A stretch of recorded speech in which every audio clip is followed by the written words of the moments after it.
Dans cette vidéo, je vais parler des protéines en poudre. Est-ce que je les conseille quand on a des problèmes de santé, des problèmes digestifs en particulier? Est-ce que je les conseille si on est sportif et qu'on veut gagner du muscle ou si on veut perdre du poids?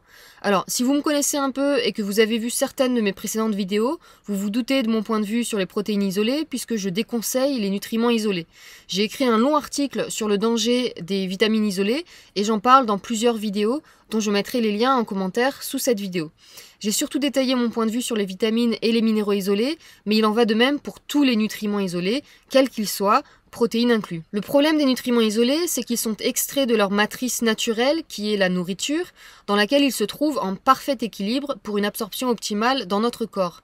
La nourriture contient exactement les bons ratios de chaque nutriment nécessaire à une bonne absorption de tous les nutriments et des calories de cette nourriture. En isolant les nutriments, vous allez forcément créer des déséquilibres, car chaque nutriment est le cofacteur de plusieurs autres nutriments. Par exemple, en ce qui concerne la vitamine C, ces cofacteurs sont la vitamine E, le cuivre, le sélénium, les bioflavonoïdes, la vitamine K, mais bien d'autres encore jouent aussi un rôle dans son absorption. Ce qui veut dire que si vous vous complémentez en vitamine C isolée, c'est-à-dire en acide ascorbique, vous allez vous créer des carences en ces cofacteurs, donc en vitamine E, en cuivre, etc. Et si vous pensez pouvoir rééquilibrer tout ça artificiellement en prenant par exemple aussi de la vitamine E, il faudra aussi vous complémenter en vitamine A, parce que c'est un cofacteur de la vitamine E, mais aussi en vitamine D, qui est cofacteur de la vitamine E et A. Et si vous vous complémentez en cuivre, il faudra aussi vous complémenter en zinc et en fer, qui sont ces cofacteurs, etc. C'est infini. D'autant qu'il y a très peu de chances qu'en vous complémentant avec un multivitamine, chaque vitamine soit exactement dans le bon ratio qu'il vous faut. Encore une fois, pour plus de détails, allez lire mon article et regardez les vidéos dont je mets les liens en commentaire. Bref, la logique est la même avec tous les nutriments, protéines comprises. Les protéines sont des chaînes d'acides aminés. On compte 20 acides aminés utilisables par notre corps. Toutes les sources de protéines ne sont pas égales quant à leur composition en acides aminés.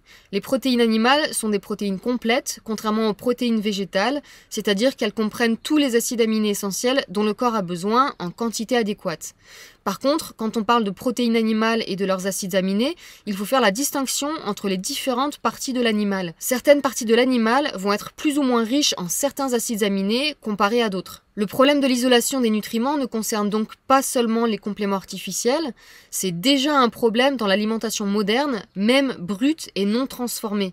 L'apport en protéines animales dans notre alimentation vient surtout des muscles, alors qu'autrefois, nos ancêtres mangeaient l'animal en entier, les muscles, mais aussi les abats et les tissus conjonctifs, ce qui leur apportait un parfait équilibre d'acides aminés et autres nutriments. L'alimentation moderne, à partir du moment où la majeure partie des apports protéiques est issue de produits animaux, est trop riche en l'acide aminé méthionine, que l'on trouve en grande quantité dans les muscles, et elle est trop pauvre en glycine, que l'on trouve en grande quantité dans les tissus conjonctifs. Elle est également pauvre en vitamine A, que l'on trouve en grande quantité dans les abats et surtout dans le foie, trop rarement consommée de nos jours. À savoir aussi qu'une trop grande quantité de méthionine fait baisser les taux de vitamine A, de glycine, de vitamine B12, B6, B9 et de choline, ce qui augmente l'homocystéine, un acide aminé néfaste pour l'organisme. Un régime alimentaire trop riche en protéines maigres, même naturelles, va donc poser problème.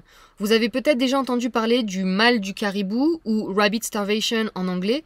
Ce mal atteint les personnes qui consomment exclusivement de la viande maigre, donc très pauvre en gras. Au bout d'une semaine, ils sont atteints de diarrhée et de fatigue extrême, et si leur alimentation ne s'améliore pas, ils peuvent en mourir. Plusieurs cas ont été rapportés à travers l'histoire, que ce soit les Romains dans l'Antiquité, les Indiens d'Amérique ou plus récemment des explorateurs. Leur estomac était plein, pourtant ils mouraient de faim. Si les personnes atteintes de ce mal étaient secourues, elles avaient une soif insatiable de gras. Elles pouvaient en avaler des quantités astronomiques sans éprouver la moindre nausée. Ce que montre cette maladie du mal du caribou, c'est qu'un régime riche en protéines mais très faible en gras vous dénutrit. Pourquoi ? Parce que le gras comporte les vitamines liposolubles essentielles au corps, les vitamines A, E, D et K. Pour revenir sur la glycine, comme je le disais, les protéines animales classiques, c'est-à-dire les œufs et les muscles, sont riches en méthionine mais pauvres en glycine. La glycine est l'acide aminé principal du collagène que l'on trouve dans les tissus conjonctifs, la peau et le cartilage. On trouve dans le collagène 25 fois plus de glycine que de méthionine. Le collagène est essentiel pour la bonne santé de vos tissus et de vos articulations. Pour un apport équilibré en acides aminés, il faut donc consommer toutes les parties de l'animal. le muscle, mais aussi le collagène. Les besoins journaliers en glycine sont de 10 à 60 grammes selon Chris Masterjohn, nutritionniste scientifique intervenant régulier de la fondation Weston Price. Selon lui, il est plus facile d'avoir un bon ratio de méthionine-glycine avec des protéines végétales, mais le problème des protéines végétales reste qu'elles sont carencées en plusieurs acides aminés, avec des fruits de mer ou avec des insectes qu'avec la viande. Quand on consomme de la viande, il faut donc faire en sorte de trouver ce bon ratio en consommant et les muscles et les tissus conjonctifs. La façon la plus facile d'en consommer est de faire des bouillons d'os ou des bouillons de viande riches en collagène. J'ai 2 vidéos qui montrent comment faire ces bouillons, je les mets dans les commentaires sous la vidéo. Quel est donc le bon ratio? Masterjohn conseille d'avoir un apport de 10 grammes de collagène pour 100 grammes de protéines animales. Pour plus de détails, allez lire son article que je mets dans mes sources sous la vidéo. Concernant le problème d'un manque d'apport en vitamine A dû à une alimentation riche en protéines maigres, à savoir que le corps utilise la vitamine A pour l'absorption et l'utilisation des protéines de l'alimentation, mais il en a aussi besoin pour synthétiser les protéines. Manger des protéines sans apport de graisse conséquent provoque donc des carences en vitamine A. Plusieurs études animales ont montré que les réserves hépatiques de vitamine A sont épuisées par un apport alimentaire élevé en protéines. Dans une étude, des chercheurs ont donné de la vitamine A à des rats ayant un régime soit pauvre en protéines, soit riche en protéines, et ils ont découvert que la vitamine A est en effet utilisée à un taux plus élevé dans le cadre d'un régime hyperprotéiné. Les rats nourris avec des régimes carencés en vitamine A synthétisent les protéines à un taux inférieur à celui des rats nourris avec suffisamment de vitamine A. Dans une autre étude, des cellules musculaires cultivées in vitro voient une augmentation de la quantité de protéines par cellule lorsqu'elles sont exposées aux vitamines A et D, mais pas lorsqu'elles sont exposées uniquement à la vitamine D. La vitamine A est essentielle à presque tous les processus du corps, non seulement pour la synthèse des protéines comme on l'a vu, mais aussi pour la production d'hormones, y compris les hormones sexuelles comme la testostérone et l'hormone thyroïdienne. La vitamine A est également essentielle au fonctionnement du système immunitaire, à une bonne vision, à une bonne audition, elle joue un rôle dans la santé des os et elle agit en synergie avec les vitamines D et K2 pour toutes les fonctions dans le corps, de la prévention de maladies cardiaques à la production des hormones de bien-être telles que la dopamine, la sérotonine, les endorphines, etc. Un régime riche en protéines maigres, que ce soit en viande maigre ou en protéines en poudre, est idéal pour se créer des perturbations hormonales, une fatigue, une dépression, des problèmes osseux, des maladies auto-immunes, des problèmes de vision et d'audition, des maladies cardiaques, etc. Et pour les hommes qui se gavent de protéines en poudre ou même de protéines naturelles mais maigres, comme la viande ou les œufs, dans l'optique de gagner du muscle, sachez que ce que vous faites est contre-productif, car en ce faisant, vous baissez votre taux de testostérone. Comme le dit Chris Masterjohn dans un article, les culturistes et autres athlètes qui cherchent à gagner du muscle cherchent aussi à augmenter leur niveau de testostérone et d'autres facteurs de croissance et à maximiser leur utilisation des protéines et leur incorporation dans les cellules musculaires. Les recommandations typiques incluent généralement de très grandes quantités de protéines, mais excluent les aliments comme le foie ou le gras qui sont riches en vitamine A. La combinaison d'un régime riche en protéines qui épuise la vitamine A et d'un régime pauvre en graisse qui ne fournit pas de vitamine A est idéale pour se créer une carence en ce nutriment vital. Les exercices qui suscitent une forte demande de testostérone, comme les squats et les soulevés de terre, sont souvent recommandés pour la croissance musculaire. Mais sans vitamine A, le corps ne peut pas répondre à cette demande de testostérone. Il est grand temps que les athlètes oublient les mantras modernes et se souviennent de la sagesse alimentaire ancestrale. Ils obtiendront un physique sec et musclé grâce à des aliments traditionnels tels que le foie, les jaunes d'œufs, le lait entier, le beurre de vache nourri à l'herbe et l'huile de foie de morue. Des expériences sur des rats montrent que de plus grandes concentrations de vitamine A dans les testicules augmentent la sécrétion de testostérone ainsi que la transférine, qui est responsable du transport du fer, et une variété de facteurs de croissance. La vitamine A diminue également la production d'œstrogènes dans les testicules. Les rats déficients en vitamine A ont une diminution de la testostérone et leurs organes sexuels s'atrophient, ce qui indique que la vitamine A non seulement contribue à la production de testostérone, mais elle est essentielle à celle-ci. Une expérience sur des cobayes, qui corrobore les nombreuses expériences faites sur des rats, a trouvé une diminution de la testostérone plasmatique associée à une carence en vitamine A. Une étude humaine comparant les apports alimentaires de 155 paires de jumeaux hommes a trouvé une corrélation entre les niveaux de testostérone et la prise de vitamine A. L'étude la plus parlante sur ce sujet est une étude sur 102 adolescents petits en taille et avec une puberté retardée. Ils les ont divisés en 4 groupes, un groupe témoin, un groupe supplémenté en testostérone testostérone, un groupe supplémenté en vitamine A et en fer, et un groupe recevant à la fois de la testostérone, de la vitamine A et du fer. Tous les traitements ont été efficaces pour induire la croissance et la puberté, alors que le groupe témoin n'a pas pris de poids ni commencé la puberté au cours de la même période. Ce qui est le plus étonnant, c'est que le degré d'accélération de la croissance était similaire dans le groupe traité à la testostérone et dans le groupe traité à la vitamine A. Le début de la puberté s'est produit au bout de 9 à 12 mois dans le groupe testostérone et au bout de 12 mois dans le groupe vitamine A. Et puis, selon une étude dont j'ai mis le lien dans mes sources, une alimentation trop riche en protéines,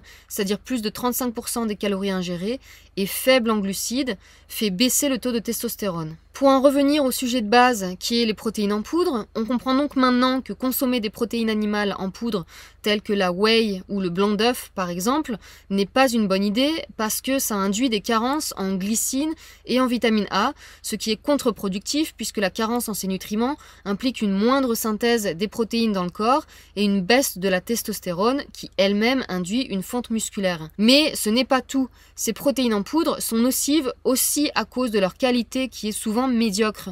Pour la whey, elle est issue la plupart du temps de lait de vache non bio, élevé en hangar à ne jamais voir la lumière du jour, nourri au grain et non à l'herbe, et supplémenté en antibiotiques et autres produits chimiques qui se retrouvent ensuite dans le corps des consommateurs. Et bien sûr, cette whey est issue de lait pasteurisé et elle est réchauffée encore plusieurs fois à haute température durant le processus de fabrication, ce qui dénature les protéines et les rend toxiques pour l'organisme. Je cite une partie de l'article de la Fondation Weston Price dont j'ai mis le lien dans mes sources. Le lactosérum, alors lactosérum, whey, c'est la même chose, whey c'est le mot anglais pour lactosérum, donc le lactosérum est le déchet de l'industrie fromagère. Dans un processus compliqué, le lactosérum liquide, séparé du lait pasteurisé qui entre dans la plupart des fabrications de fromage, est mis sous pression et forcé à travers une membrane pour séparer les protéines des molécules plus petites.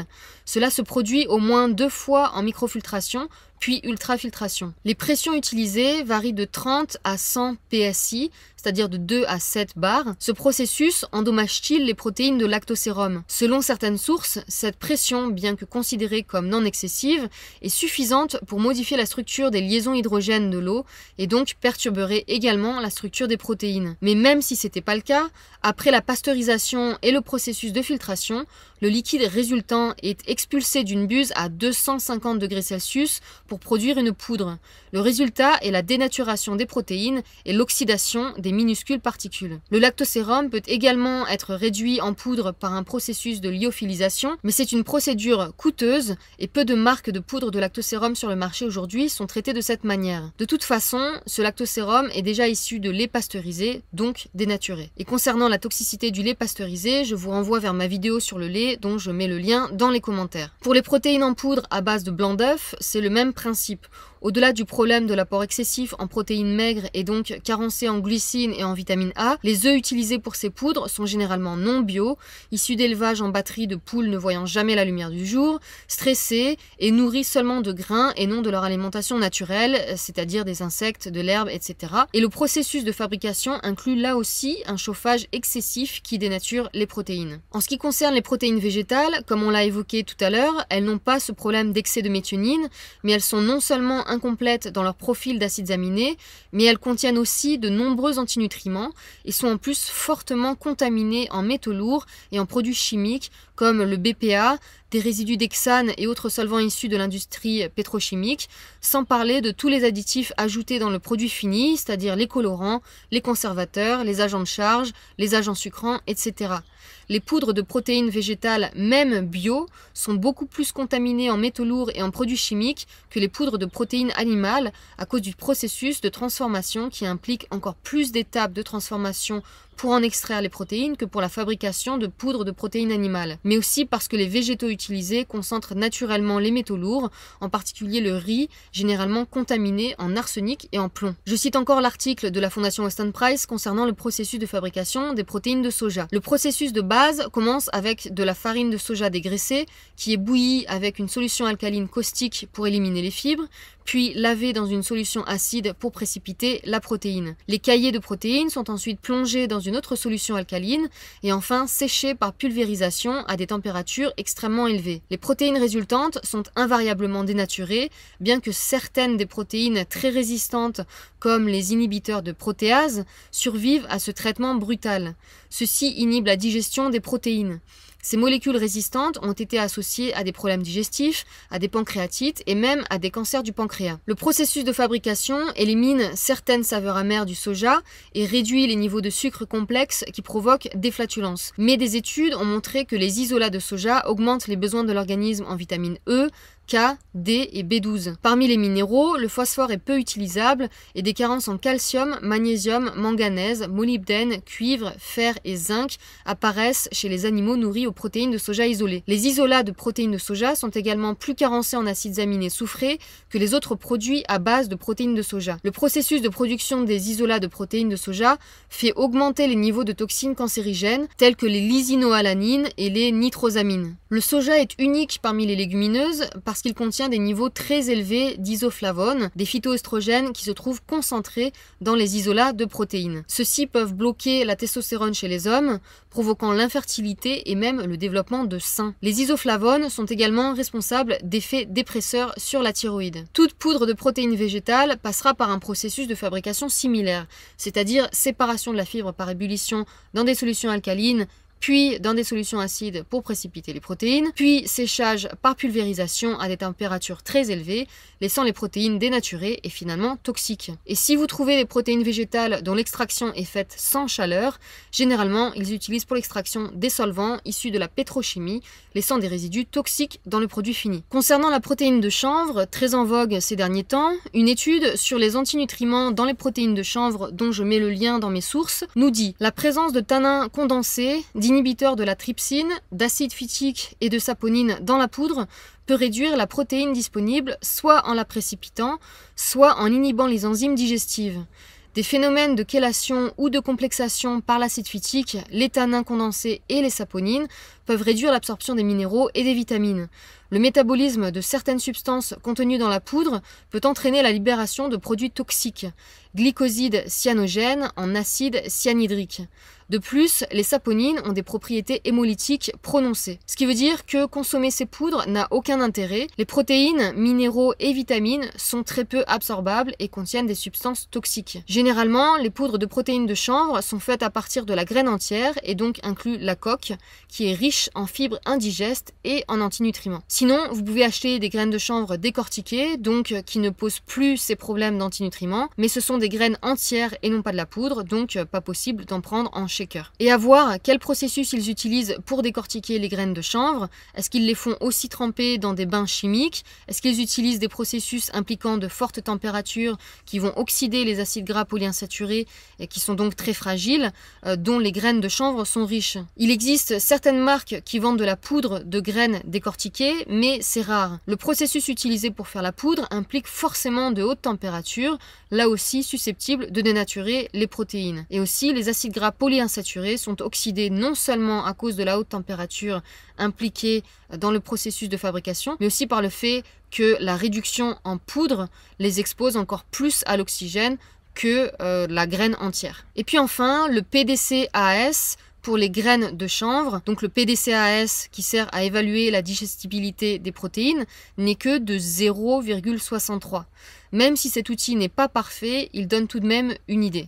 Pour plus d'infos sur le PDCAAS et la biodisponibilité des acides aminés dans les aliments, je vous conseille d'aller voir dans mes sources les études sur les sujets que j'ai mis en lien et aussi d'aller voir les vidéos de Jérémy de Vitali TV qui l'explique très bien. Donc, en conclusion, je ne conseille pas les poudres de protéines, ni animales ni végétales. Pour l'apport en protéines, je vous conseille de manger de vrais aliments et de compter surtout sur les produits animaux puisque les meilleures sources de protéines sont animales, puisqu'elles ont un profil d'acides aminés complet et qu'elles sont très digestes. Et comme on l'a vu, il est important de varier les sources de produits animaux en variant les morceaux consommés. Ne mangez pas que du muscle, mangez tout l'animal, le muscle, les abats et les tissus conjonctifs. Mangez donc souvent du foie et des bouillons d'os. Et si vous voulez vraiment consommer des protéines en poudre, alors celles qui sont le moins transformées, qui sont pauvres en méthionine et peu contaminé en métaux lourds car demandant un processus de fabrication très simple, c'est la poudre d'insectes. Et oui, je sais que ça fait débat ces temps-ci, mais les insectes sont une bonne source de protéines, consommées depuis la nuit des temps par les humains. La seule chose qui pose problème concernant les insectes dans notre alimentation, c'est comme pour tout, l'origine des insectes, comment on les élève, avec quoi on les nourrit, si on les bourre de produits toxiques qui intoxiquent ensuite les consommateurs, etc. C'est la même problématique qu'avec les autres aliments. Et je sais qu'on va me lancer sur la chitine. Alors ma question pour vous, c'est est-ce que vous mangez des champignons? Est-ce que vous trouvez que la vente de champignons tout court ou de champignons en poudre est dangereuse et devrait être interdite? Parce que oui, la structure des champignons est composée principalement de chitine. La structure des champignons est des levures. Donc c'est la même chose si vous consommez de la levure de bière ou même n'importe quel aliment riche en levure, c'est riche en chitine. Voilà donc le mot de la fin, c'est comme toujours manger de vrais aliments naturels, non transformés et copier ce que faisaient nos ancêtres qui mangeaient toutes les parties de l'animal. Je vous renvoie comme souvent vers le livre du Dr Weston Price, Nutrition and Physical Degeneration, qui explique ce que mangeaient nos ancêtres ou d'autres ancêtres, puisqu'il avait visité plein de tribus isolées à travers le monde au début des années 30 pour étudier leur façon de manger et leur santé. Voilà, j'espère que cette vidéo vous a apporté quelques réponses sur ce que je pense des protéines en poudre. Si vous avez des commentaires, n'hésitez pas, mettez-les sous la vidéo. Je vous vois dans la prochaine vidéo. À bientôt, salut!